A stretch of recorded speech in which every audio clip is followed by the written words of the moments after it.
विगतमा केटाकेटीलाई ललिपप देखाएको जस्तो हामीलाई परराष्ट्र मन्त्रीज्यूले जवाब दिनुभयो।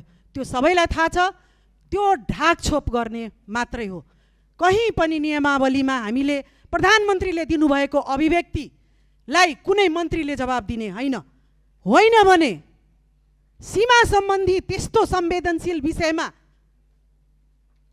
चीज खाएर र कुनै जुत्ताको प्रचार गरे जस्तो गरेर बोलिदिनु भयो र हिँडिदिनु भयो। त्यसपछि हामीले देखाएको छैन र त्यो अभिव्यक्तिबारे प्रधानमन्त्रीजीले केही बोल्नु भएको छैन। त्यो हामी जान्न चाहन्छौँ सभामुख महोदय।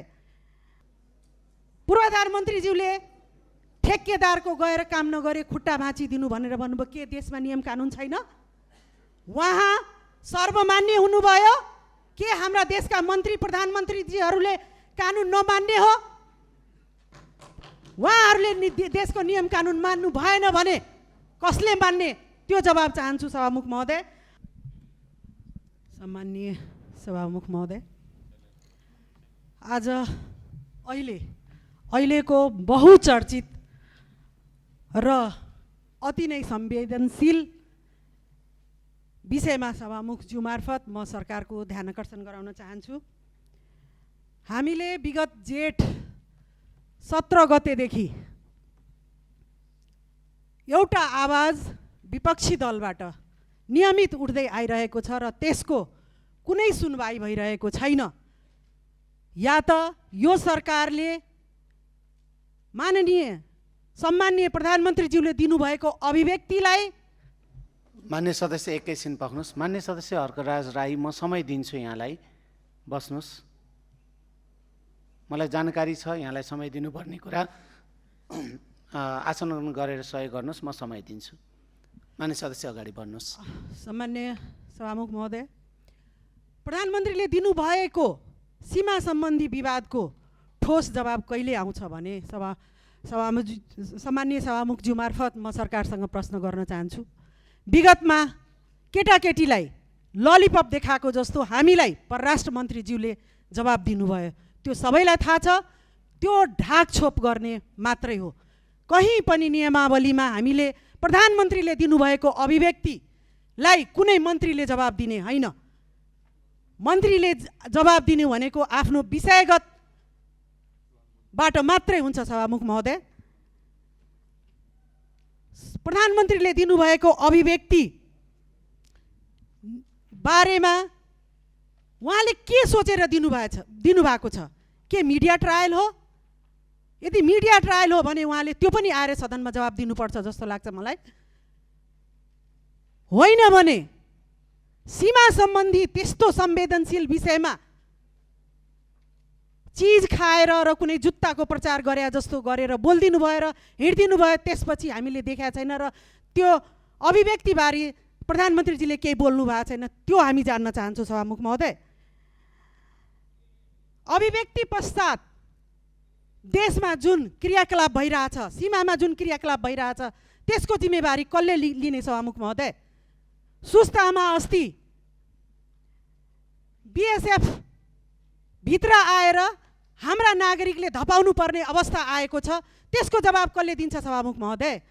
हिजो अस्ति 3-4 दिन अगाडि दार्चुलामा नेपाली आकाशमा हेलिकप्टर आएर बिना सूचना आफ्नो कार्य गरेर जान्छ, त्यसको जवाब कसले दिन्छ सभामुख महोदय?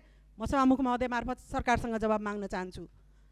यस्ता अनेकौं प्रश्न जुन छ त्यो मेरो मनमा छ। म एउटा सांसद भएको नाताले म सोध्छु, म नियमावली समितिमा थिएँ सभामुख महोदय, म सोध्छु के पर्यो होला र बिना सेड्युलको प्रधानमन्त्रीजी आउनुभयो र आफ्नो अभिव्यक्ति दिएर जानुभयो र त्यसको कुनै जवाबदेहिता छैन, केही बोक्नु भएको छैन। त्यो किन गर्नुभयो होला भने घरिघरि सोध्छु भने आम नागरिकलाई के पर्यो होला। मेरो मनमा लागेको एउटा कुरा, यो सदनमा नियमै मिच्ने हो भने एउटा गोप्य मतदान गरौँ सभामुख महोदय। प्रधानमन्त्रीजीको अभिव्यक्तिप्रति सत्तापक्ष र विपक्षलाई सबैलाई जे हुन्छ त्यही गरौँला। यदि सत्तापक्षको साथीहरूले हुन्छ यो मर्यादित छ, यो राष्ट्रिय अखण्डताको बारेमा छ भने राखौँला, तर यसको निर्णय हुनपर्छ सभामुख महोदय। साथसाथै आफ्नो भनाइ छोट्याउनुहोस् मान्य सदस्य। सकाउन लागे सभामुख महोदय। यस साथसाथै गृहमन्त्रीज्यूको माननीय गृहमन्त्रीज्यूको बारेमा छानबिन समिति गठन भयो, कहाँ गठन भयो, कसले के प्रतिवेदन दियो, सदनलाई जानकारी नगराइकन उहाँलाई पुनः फेरि गृहमन्त्रीमा फर्काइयो, त्यसको जवाब हामी चाहन्छौँ सभामुख महोदय। यो मानव अधिकारको रिपोर्ट जस्तै भयो।